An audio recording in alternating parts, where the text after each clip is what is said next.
I am sure you all may be familiar with moments of silence or have seen someone from afar bow his head and close his eyes while possibly mumbling something quietly under his breath or not saying anything at all.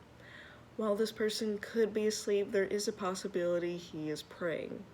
Now, is he bothering or disturbing anyone else? Most likely you would answer no. So, could it be assumed that prayer is not such a bad thing? If so, should it not be acceptable for students to pray in public schools? After I've addressed all my points, I hope to persuade you all to consider my position of this argument that public schools should allow students to practice prayer as they wish because it is their constitutional right to do so.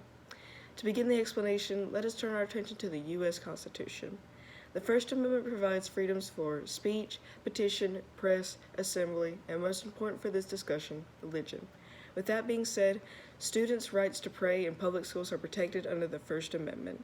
To further this statement, writers of the ADL website state, the only type of prayer that is constitutionally permissible is private voluntary student prayer that does not interfere with the school's educational mission. As an example of the situation, a student may choose to pray at recess because he sees fit. Now, he hasn't done anything wrong, and the child practicing his religion does not disturb anyone else, so it would be constitutionally permissible as stated by ADL. In addition, the Freedom Forum Institute also confirmed that the Supreme Court has never outlawed prayer in schools. For my next point, consider those who participate in a religion where prayer is required. What would you tell the student then? Would you tell him he couldn't pray because it may offend someone else, even if it is a requirement for his religion?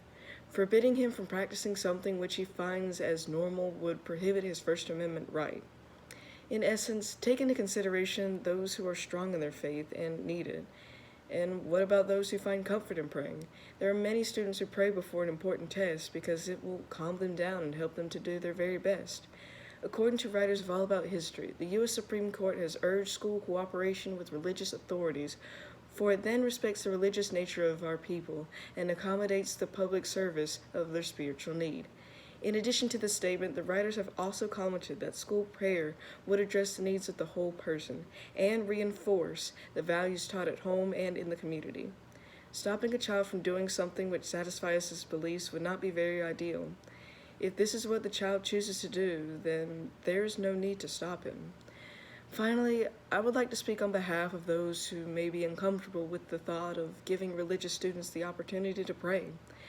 While it might be something they are familiar with but do not wish to practice, this is completely fine. No one needs to be forced to pray or do something he does not wish to do. Thus, the student does not have to be forced to, nor do students who do pray need to be told not to.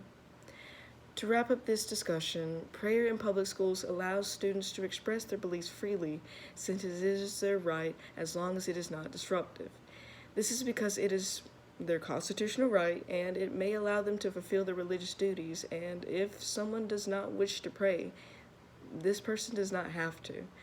I hope with all these reasons I have provided you, you will take into consideration the importance of allowing students their time to pray in public schools.